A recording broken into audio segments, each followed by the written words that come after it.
ఆ ఊరు పోవడానికి ధైర్యం ఉందా? ఆ ఊరిలో వాళ్ళే కొట్టి చంపితిరి, ఆ ఊరు పోవడానికి భయం ఉంటుందిగా, ఆ ఊరు పోలేకపోతుంది. నాగర్ కర్నూలు ఎక్కడ పెట్టాలా పాపని తీసుకుపోయి, ఎక్కడ ఉంచాలా పాపని? నాగర్ కర్నూలు బస్ స్టాండ్ పోయి పాపను కూర్చోబెట్టుకుంటామంటే ఎవడో హాస్పిటల్ తీసుకుపోయి మళ్ళీ హాస్పిటల్లో రిఫ్రిజిరేటర్లో పాపను పెట్టి దిక్కు లేక, ఇంత దుర్మార్గం ఉంటుంది.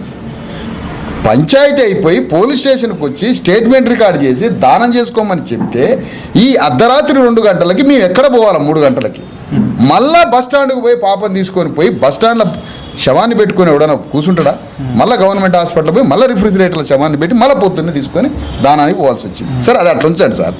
నాకు ధర్నా శిబిరం అనేది నా డెమోక్రాటిక్ కాన్స్టిట్యూషనల్ రైట్, నాది.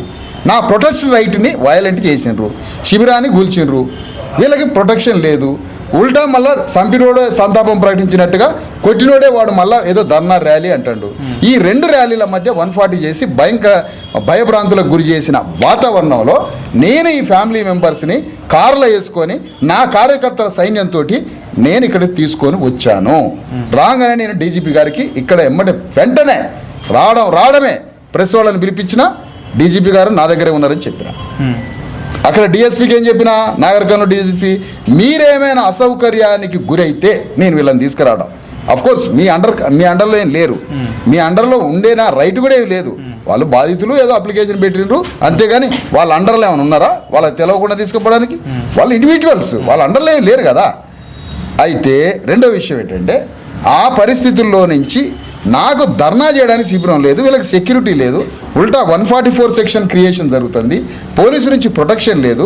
ఇలాంటి పరిస్థితుల్లో నేను హైదరాబాద్ డీజీపీని కలవాలి కదా, పోలీసుకి అధిపతి. నాకు నాగర్ కర్నూలు పోలీసుల మీద అనుమానం ఉంది. అనుమానం ఉన్నప్పుడు వాళ్ళతో పని కానప్పుడు నాకు ఎవడుగా దేవుడు? పోలీసులకు సంబంధించిన అధిపతి డీజీపీకి వివరిస్తా. డీజీపీ రెడ్డా లేకపోతే డీజీపీ పార్ట్ ఆఫ్ సిస్టమా, డీజీపీ రేవంత్ రెడ్డి మనిషి నాకు అనవసరం. ఆయన హోదా నాకు ఇంపార్టెంట్, ఆయన డీజీపీ అనే హోదా ఇంపార్టెంట్. నేను వారి పట్ల విధేయతగా మేము పోయి ఇవ్వాల్సిందే. వచ్చినా నేను వీళ్ళని తీసుకొని వచ్చినా అక్కడ డిఎస్పీకి క్లారిటీ ఇచ్చినా, డీజీపీ గారు నా దగ్గరే ఉన్నారు వీళ్ళు అని చెప్పినా, మీ దగ్గర వీళ్ళని ప్రొడ్యూస్ చేసేంత వరకు నాదే బాధ్యత. ఎందుకు?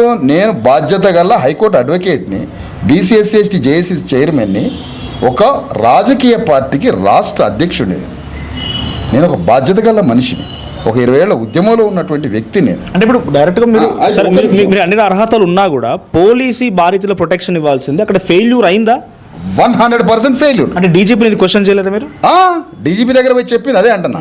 పోయినా డీజీపీ గారికి చెప్పిన రాత్రిని, సార్ నేను మీ దగ్గరికి వస్తున్నా, నాకు అపాయింట్మెంట్ కావాలన్నా అపాయింట్ ఇచ్చిండ్రు. వాళ్ళ నుంచే ఫోన్స్ వచ్చినాయి, రండి రండి రండి అని వచ్చిండ్రు. భారీ ఎత్తున ఇక్కడ పోలీసులు దింపిండ్రు. నేను ఒక 500 మందితో ర్యాలీగా పోదాం అనుకున్నా. ఎందుకు ర్యాలీ? నా వాళ్ళకి అన్యాయం జరిగింది, ప్రపంచానికి చెప్పాలి. నాకు ర్యాలీకి అనుమతి ఇవ్వలేదు, తీసుకొని పోయాను. పోయినా డీజీపీ గారు అపాయింట్మెంట్ ఇచ్చిండు, దాదాపు ఒక 30 మినిట్స్ మాట్లాడిండు. లోపలికి పోయినాం. జస్టిస్ ఈశ్వరయ్య గారు, ఆర్ కృష్ణయ్య గారు, సిపిఎం పార్టీ అనుబంధ సంఘాలు, వారు జాన్ వెస్లీ గారు వనపర్తి ప్రోగ్రాం పోతే వారి శ్రేణులందరినీ ఇచ్చి పంపించిండు. స్కైలాబ్ బాబు వాళ్ళందరూ ఇక్కడికి వచ్చారు. వివిధ ప్రజా సంఘాలు, రజక సంఘాలు అందరితో ప్రెస్ మీట్ పెట్టి, పార్లమెంటు సభ్యుడు ఆర్ కృష్ణయ్య గారు, నేషనల్ బీసీ కమిషన్ మాజీ చైర్మన్, హైకోర్టు ఉమ్మడిగా హైకోర్టు ప్రధాన న్యాయమూర్తి ఈశ్వరయ్య గారితో ప్రెస్ మీట్ పెట్టి, అయ్యా నీ దగ్గరకు వస్తున్నాం, వారు రమ్మన్నారు. వెంబడే కబర్ వచ్చింది, assistant commissioner of police ACP నుంచి వచ్చింది, రండి మీరు బయలుదేరండి అని. వెహికల్ పెట్టిన నేను ఆ వెహికల్ ఎక్కకుండా వెహికల్స్లో మా వాళ్ళని తీసుకొని నేను డీజీపీ గారి దగ్గరికి పోయినా. ఇప్పుడు వీళ్ళకి ఎవరి నుంచి ఉంది ప్రాణహాని? ఆ నిందితుల నుంచి ఉందా, గ్రామం నుంచి ఉందా? ఎవడో చెవులో వచ్చి చెప్తాడు, ఎవరిని పట్టుకోమంటారు నన్ను? అనేక ఆరోపణలు, భయాలు. ఇదే గ్రామంలో మీకు ఎప్పుడైనా ఎవరు టార్గెట్ అయ్యారు? ప్రభుత్వానికి టార్గెట్ అయ్యారా, నిందితులకు టార్గెట్ అయ్యారా? వీళ్ళకి ఏ రకమైన ప్రాణహాని ఉంది? వాళ్ళంతా ఒక సిస్టమ్ మనోజ్, ఒక సిస్టమ్. ఇది పార్ట్ ఆఫ్, ఒక్కొక్కడు పార్ట్ అనమాట. ఆ గ్రామాలకి ఆ సిస్టమ్ మొత్తం సపోర్ట్ చేస్తుందా? 100%. ఇప్పుడు ఆ గ్రామంలో ఉన్న సర్పంచ్ ఎవరైతే గ్రామ అధ్యక్షుడు ఉన్నాడో తుకారాం రెడ్డి, అతను మొత్తం సూత్రధారి. ఒక గ్రామ అధ్యక్షుడు, వాళ్ళ సన్ను, వాళ్ళ బంధువులు 12 మంది రెడ్లు ఇందులో ఉన్నారు.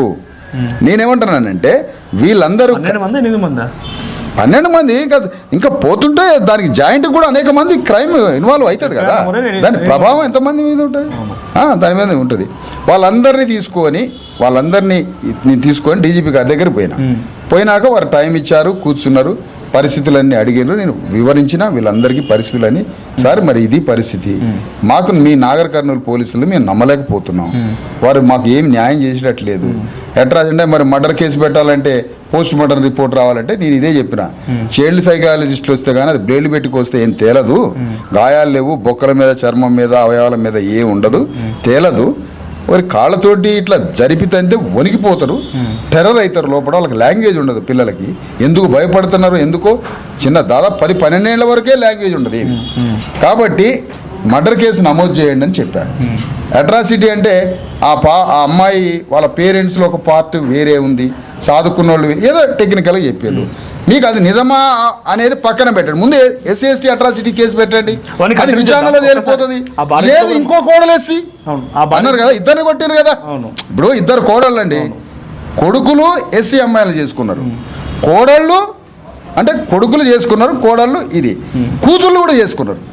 అంటే ఆ ఇంట్లో కొడుకులు కూతుర్లు చేసుకున్న పార్ట్నర్స్ ఇంటర్ క్యాస్ట్ చేసుకున్నారు. ఒక అమ్మాయిని పట్టుకొని ఈ అమ్మాయి తల్లిదండ్రులలో ఒక తేడా ఉంది, ఎస్సీ కాదన్నారు. ఓకే, నీ మాట ప్రకారమే తల్లిదండ్రుల తేడా ఉంది, పుట్టింది బీసీకి పెరిగింది మాదిగా ఇంట్లో అని ఒక పాయింట్ తెచ్చారు, లేకపోతే ఇంకోటి తెచ్చారు. ఇదంతా ఎందుకు? సరే ఈ అమ్మాయిని అన్నావు కదా, ఇంతకన్నా భయంకరంగా ఇంకొక అమ్మాయిని కొట్టారు కోడల్ని. మరి ఇంకో అమ్మాయిని కొట్టినప్పుడు అక్కడ అట్రాసిటీ యాక్ట్ అమలు కావాలి కదా. ఈ మాట చెప్తే అక్కడ సమాధానం లేదు, ఈ మాట చెప్తే అక్కడ సమాధానం లేదు.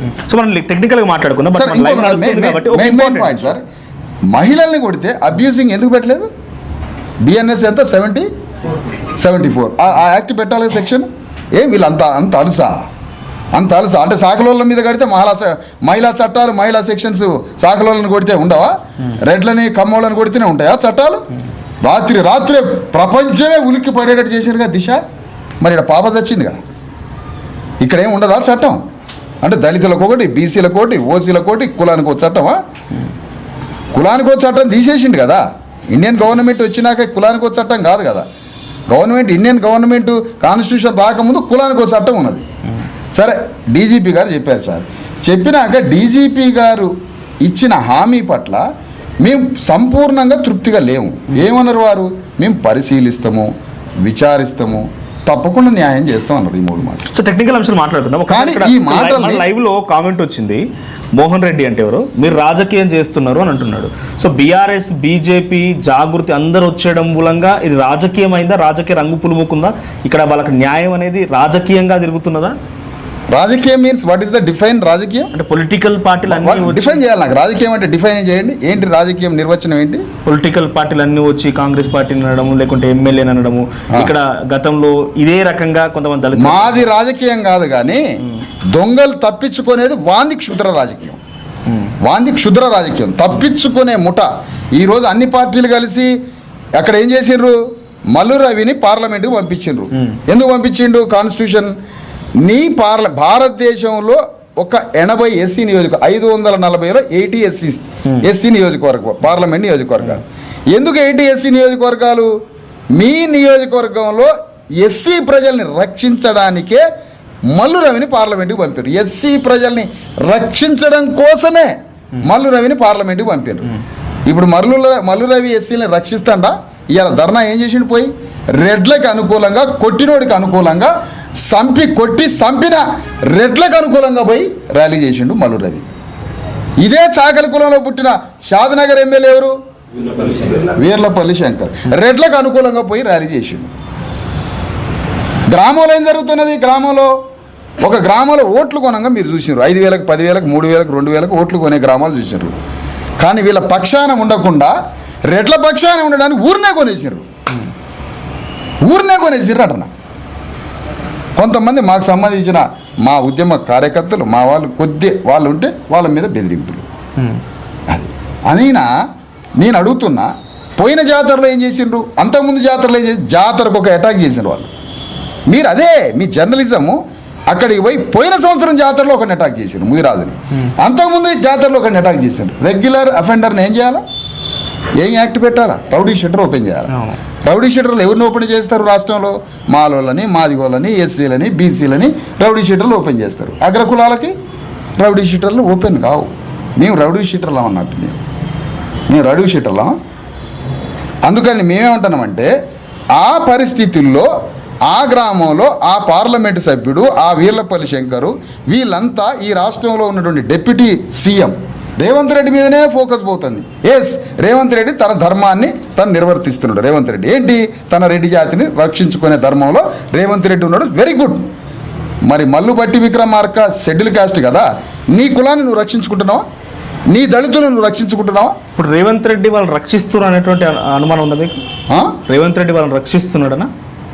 మరి మాకు అరెస్ట్ చేయండి, అరెస్ట్ చేసి రిమాండ్ చేసి బొక్కల దోసి వానికి జీవిత ఖైదు పడేంత వరకు ప్రభుత్వం బాధితులకు అండగా ఉండి నిందితులకు ఉరి శిక్షలు, నిందితులకు జీవిత ఖైదులు పడేంత వరకు గవర్నమెంట్ ఇన్వాల్వ్మెంట్ ఉందా, యాక్టివిటీ ఉందా, గవర్నమెంట్ ఆ పని చేస్తుందా, పోలీస్ ఆ వర్క్ చేస్తుందా, ఎక్కడైనా యాక్టివ్ ఉందా చూపి. ఒకసారి నేను ఎమ్మెల్సీ గారితో ఫోన్లో మాట్లాడాను. గణేష్, నీతో ఆల్రెడీ ఎమ్మెల్సీ గారు